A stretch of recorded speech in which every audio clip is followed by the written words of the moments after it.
What's up, guys? Welcome back to another video. I'm gonna be 100% honest. I've been kind of landing minimally into a reading slump. Now, I do feel like this reading slump has also occurred because of the fact that I have had wonderful trips and vacations and things like that, family visits. And so it was definitely more important to spend time with family than to actually sit down and read. So I don't know if it was truly a slump or if it's one of those things where it just kind of naturally progressed and happened.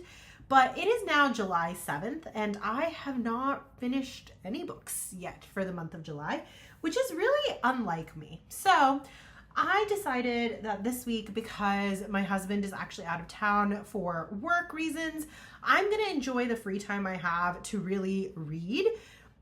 Not tomorrow evening, though. I have plans with my girlfriends. We're going to be doing some sketching and dinner together and cooking, and so that's going to be great. But outside of that, I really want to dedicate some time to just reading.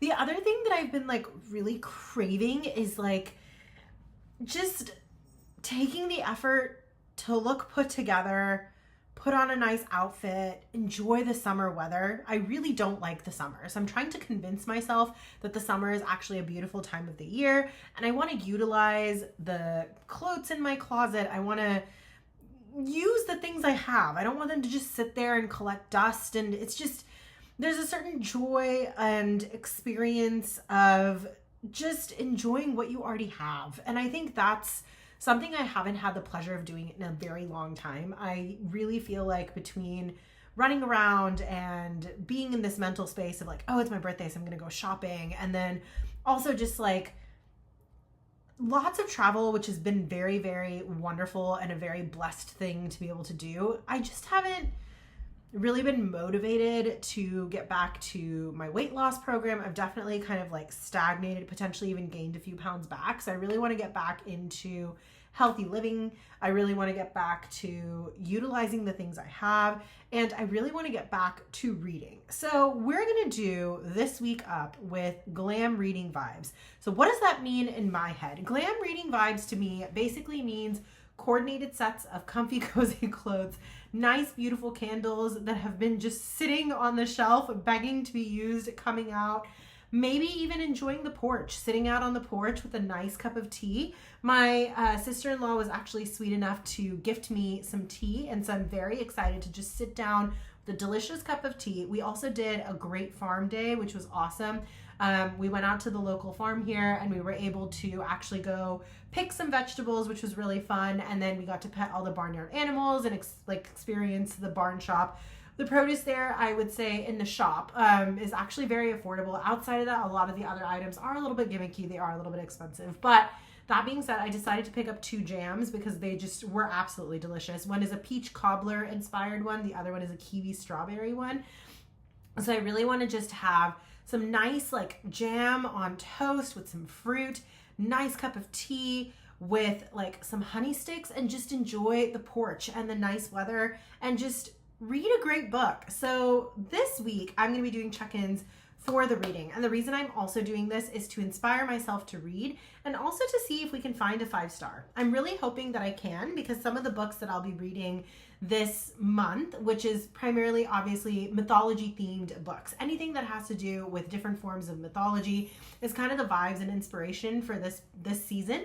So given the fact that that's genuinely a genre I tend to really, really enjoy, I'm very excited to jump into the books, and I thought I would keep you guys posted on what we're reading. So currently I am working my way through Half Sick of Shadows. That one is primarily the Audible book of this week. I have about 6 hours of listening time on that book at a speed of about 3.0. I do like to physically read the book as well if possible.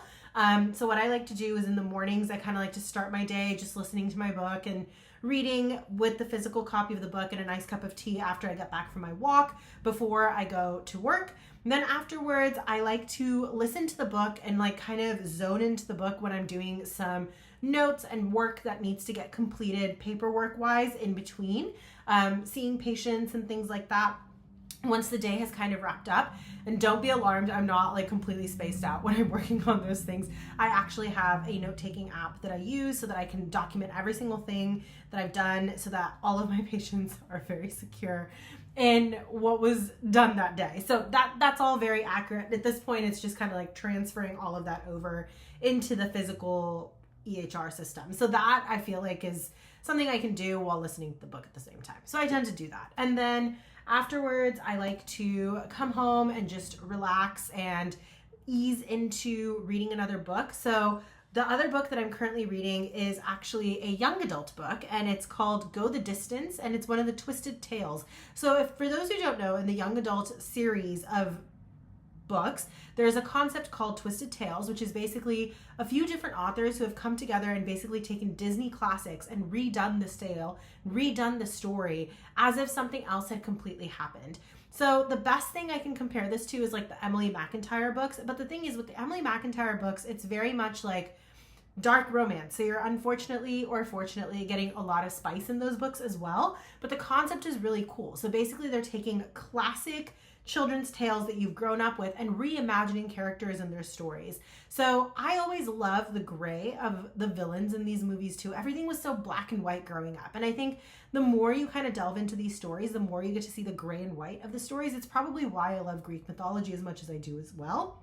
But Go the Distance in particular is the story of Hercules reimagined, with the idea being that he still goes through the exact same trials. He's done everything that Philoctetes needed him to do, and he has officially attained his godhood and has gone to Olympus after saving Meg from death and all this other stuff. Now, once he gets up to Mount Olympus, he asks to be turned back into being a human, and Zeus absolutely refuses and says no. So now Meg is sent on a quest by Hera where she has to be the hero for herself and basically prove that she's a true hero so that she can attain godhood. So just a completely reimagined story with very similar characters. You get a lot of taglines in the book, and it's just such a fun, sweet read. I unfortunately have not had the time to sink my teeth into this book as much as I've wanted to. I'm only about 27% of the way through this book. I do happen to have the physical copy and the ebook version of this, and I have been reading it primarily on the Nook. This is the one that I've been physically reading, and I tend to like to just wind down in bed and read this at night when I'm going to sleep. So just to give an idea, I would say in terms of physical reading, on an average, I try to get at least 2 hours of reading time in. And then usually with like my Audible and my listening, it just kind of depends on how busy the workday is and how much exercise or movement I'm doing. And as I've mentioned, it's been very slow the past few weeks. Let me put it this way. I have been eating so unhealthy with the holiday seasons and birthday celebrations, along with the fact that I have been in different time zones and all kinds of crazy things. And I have not done any exercise, anything. Like, I don't even mean like exercise, like going to the gym. That's not me. My idea of exercise is like dance practice. My idea of exercise is like, I'm going to go for a 45-minute walk every morning just to get like perk up and wake up and experience the morning sun. Or it's literally like, I'm going to just stretch and do some yoga so my muscles don't feel like they're like this. And the thing is, I haven't done any of that. So I was literally sitting down just playing board games with the family in like the last few days, and I was like, I cannot sit. That's how much pain I'm in because my body is so tight right now. And that unfortunately runs in our family. So I will be getting back to the exercise routine, which means hopefully I'll get a little bit more reading time in or listening time in. I know a lot of people don't consider Audible reading, but here's my thing. I think that anything that pulls you into a story can technically be a form of consuming a book. So for me, it's like similar to listening to a podcast or listening to NPR or something like that. It's like, it's just a nice way to plug in and enjoy a good story. I do think that reading physically and listening at the same time is my favorite way to consume a book because it just literally pulls all your senses into one place. But that's basically the goal of this week, is to just sit down, read, enjoy myself, focus on self-care, maybe take a bath and just sit there and read in all the bubbles and just let the body like relax. We don't know yet. We don't know what we're going to do yet. And when I say we, I am including my little nougats here. Where are you going, madam? Mademoiselle? Where are you going? She just ran away. She was sitting on the back of the carpet, scratching the carpet this entire time. And now she's meowing. Come here, baby. Yes, princess. Snuggle catch. Yes, my princess Snugglebug. This is we. This is number 1 of we. Number 2 of We is our much more well-behaved older cat. She is unfortunately or fortunately turning 10, which is really scary for me. I'm not ready for Bella to turn 10. And then this little nougat here is 2. She's a 2-year-old. Aren't you, baby? When did you turn 2? Can you say I turned 2 in April? But she's my more cuddly baby. She likes to read with me and relax with me and never likes me to do anything except pay attention to her. Except when she's napping, then she doesn't like it when I squish her. No, she doesn't. You know she doesn't. Why are you wet? So yeah. And then Bella is more of a chill and observe. Like if I'm reading on the couch, she'll come sit on the couch with me, and she likes to purr when I pet her, but I can't do anything else. So Bella kind of owns our household. Everything we do has to be approved by Senora Bella. Otherwise, we are going to get our faces clawed. But she's the sweetest cat. She has the best disposition. She loves being around people. She just doesn't like to be picked up or cuddled. This one's just a cuddle bug. So that's what I meant by we. We is very, very much dependent on whether or not they let me read, but fingers crossed they're going to let me and they're not going to be too needy this week. But that's the goal. This is a very random intro, and I do apologize. I feel like I'm talking more at the camera than anything else, but just to fill you guys in so far, so I'm about 27% through Go the Distance, and in that book so far, we have basically gotten Meg completing her first quest that was given to her by Hera. We've also seen kind of the dynamic on Mount Olympus is what's going on there, and she's kind of having to confront the feelings of what she's feeling for Hercules. Is it truly love? Where is like her feelings at? And now we've just been reintroduced to Phil as well, the satyr, who's one of my favorite characters in the series, and Pegasus is also back as well. So I've been enjoying that book thoroughly. And then on the other hand, we've also gotten a little bit of history as to why Meg is the way she is. So who was her father figure? Where was he her whole life? What was her mother like? What was that experience like? How did she become kind of like a little bit of a trickster? And we haven't quite gotten as far as to hear about her ex-lover, and we haven't quite gotten to the point as to how she got into the deal with Hades, but we are getting little bits and pieces of that being woven into the story as well, which has been really fun. In Half-Sake of Shadows, I am currently at the part where all of our main characters, our main players are now on the board. So Morgus is on the board, Mordred is on the board, Morgana is on the board, Lady Elaine is on the board, and the story is told from the point of view of Lady Elaine. In this current version, she's also an oracle. And then we have Lancelot, we have Guinevere, and we have Arthur being introduced. And at this point in time, Merlin has also been foreshadowed and kind of expressed his first task for King Arthur, which is to prove his legitimacy to the throne. So that's been really interesting to see so far as well. But as I continue to read these books this week, I will continue to fill you in. So this is going to be a true Monday to Friday what I read, and I will catch you guys tomorrow on the next chapter of what we've read. See you soon. Okay guys, so another check-in for the weekly read. Today it happens to be Saturday, but I actually finished this book on Thursday. I just didn't get a chance to actually sit down and film on it. But if you remember earlier, I was talking about Go the Distance. This is the book that is basically by the group of individuals who have gathered together to do retellings of Disney classics. They are young adult technically. This one in particular is just like it sounds, about the Hercules story, only the difference is it takes place after the end of the original Hercules movie. So everything has ended and Herc has made it to the point of being a god. But while they're up on Mount Olympus and after he saved Megara from the underworld, basically Zeus denies their plea to be together as mortals. He says, I'm sorry, I don't think she deserves it, and more importantly, you're needed here on Olympus. So then Hera ends up coming to the bat and offers Megara a chance to prove herself as a true hero in order to be able to become one of the gods and thereby be with Hercules. This book I thought was cute in that sense. You get to see a female lead character kind of taking on this quest upon herself in order to be with her true love, while also dealing with some of the demons that we kind of get a little hint of in the movie original story. So basically, she has to deal with her ex, which we are taught to believe by the movies and by Hades that he repays her for giving up her soul by running off with another woman. Meg is under the impression that he literally moved on within 7 days of them, losing each other and her ending up making this deal with Hades. And she slowly starts to find out bits and pieces of the puzzle. And also her quest is to basically go to the underworld and save the woman who her ex-boyfriend cheated on her with, that then led to her condemning her soul for no reason. She also has to deal with Hades again because she is being forced to go back to the underworld. So we see a little bit of pain and panic. We see a little bit of Hades. And then you also get a little hint of the story of Hades and Persephone in this book as well. Now, I will say you also get to see some other fun characters. Pegasus is back in this book. You also get to see some of the new gods that are in this novel with Hera and Athena and Aphrodite.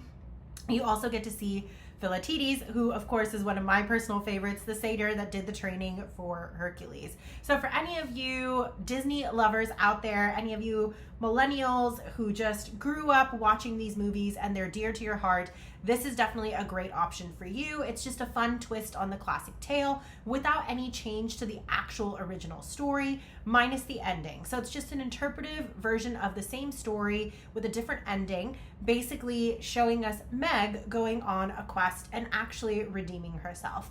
I think overall the story was quite cute. I did enjoy it quite a bit. However, I do think Meg irritated me quite a bit. There are many, many places where I feel like she's rash and she's emotional and she's brash and she doesn't act intelligently. It also bothers me in general when she is just, what is the right word? Like throwing a tantrum, and I'm just like, girl, you ain't 12 anymore. Like, grow up. But it was also kind of nice to get a little bit of backstory on her, get a bit of an understanding as to what her childhood was like, her mother's role in her life. The way that the story is kind of woven and the ending of the book is actually really beautifully written as well. And I do think overall it was an enjoyable read. It's one that goes by pretty fast paced. You can literally pick it up and probably finish it within a day or two. It's not that long of a book. And being young adult, it does actually fly by pretty quickly. Overall, I ended up giving this book a 3-star rating, and I will definitely say that it's a great, fun, fast-paced read for anyone that's just looking for something easy, summery. It's also a great young adult option, so if you have kids that are getting into reading, this is a fun, interpretive story of the story of Hercules as well.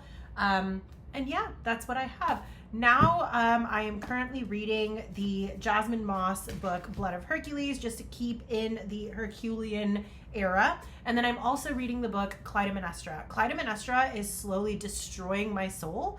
But, I mean, this is the known Greek tragedy play based on the story of Clytemnestra and Agamemnon, also associated with her sister Helen, the fall of Troy, all that kind of stuff. So basically Iliad, Odyssey, Aeneid, that world. And so we know Agamemnon is cruel. We know that Clytemnestra, as well as Helen and many of the other female characters in Greek plays and Greek tragedies, these mythological characters, do end up going through hell and back just for the simple sin of being a woman, and it's devastating to read this book. But I'm just at the part where she's been forced to marry Agamemnon. They've been married now for 15 years and she has her children.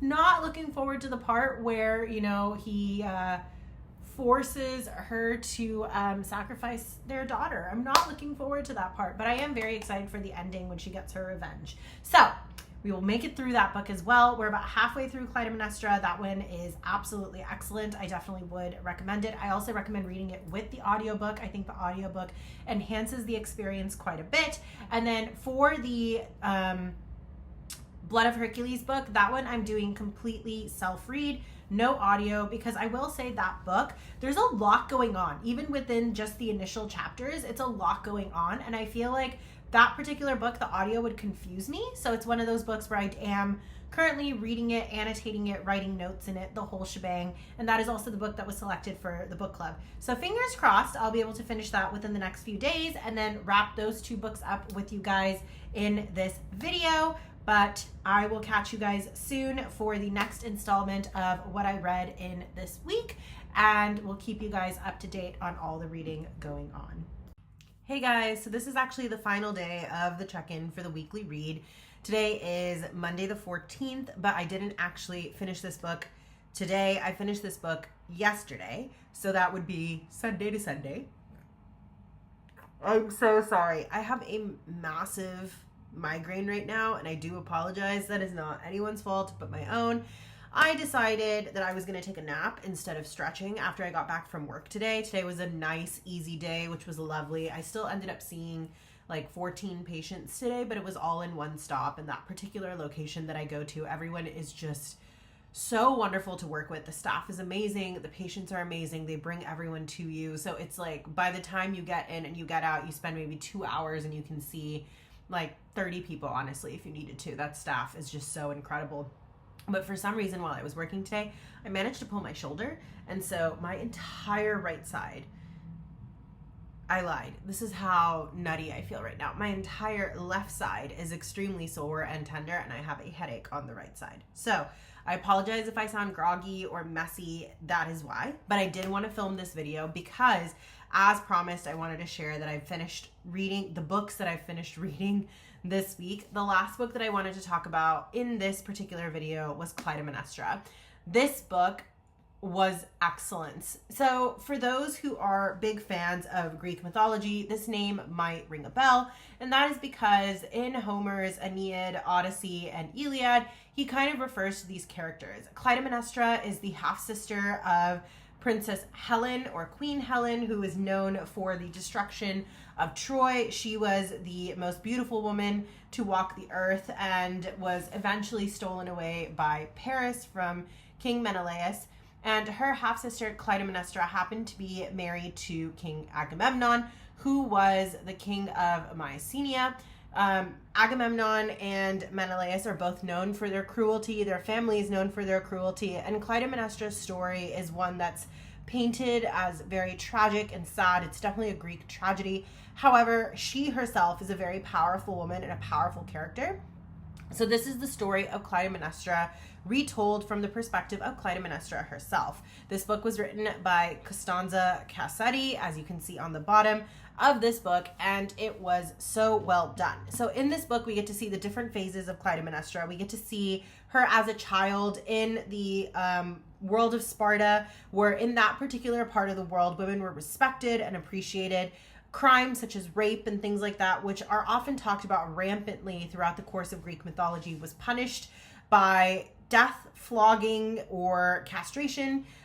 These women were treated as equal as their brothers. They were taught to spar. They were taught to fight. They were taught politics. They were taught how to run a nation. So these are very, very powerful women. And they also had been given the beauty of choice when it came to picking their spouse. Clytemnestra ends up marrying her first husband, who is absolutely a wonderful man. They're in love. They have a beautiful child that she is now impregnated with that's been growing.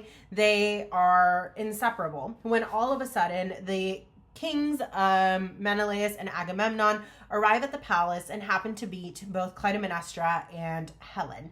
The story goes that Helen then selects Menelaus as her husband, and Agamemnon is absolutely infatuated with Clytemnestra, even though she belongs to another. He then orchestrates occurrences and activities to happen that then lends to him being able to marry Clytemnestra for himself. Clytemnestra and Agamemnon are always at war throughout the course of this book. And then as they go through their long marriage, they have children together. Agamemnon then does some unspeakable things later on in the book that once again fuels the hatred in Clytemnestra's heart. And eventually, while Agamemnon is overseas fighting in the War of Troy, she's basically running the kingdom in stead of Agamemnon.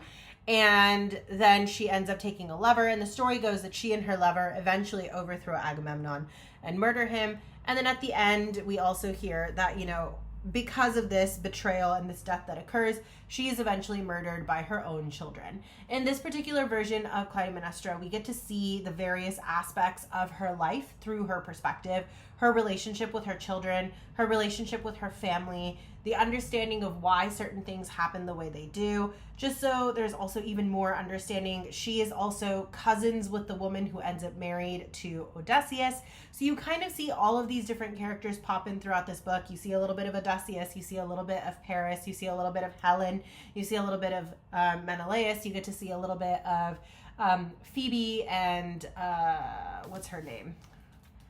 Hermia, I want to say, is the other woman's name, if I'm not messing that up. You also get to see Aegisthus. You get to see the family of Atreus, who is the cruelest of the Greek families. You also get to see the family of Tyndareus, which is the side from which Clytemnestra, Helen, and all these other people come from. And you also get even more depth into the story of the female characters and the friendship between them as a whole and the family as a whole. You get a little bit more of the family dynamics of the various women characters within this book, which I thought was really fun, because a lot of times when we read these stories, you only get the male perspectives. I will say Cassandra is not featured heavily in this book.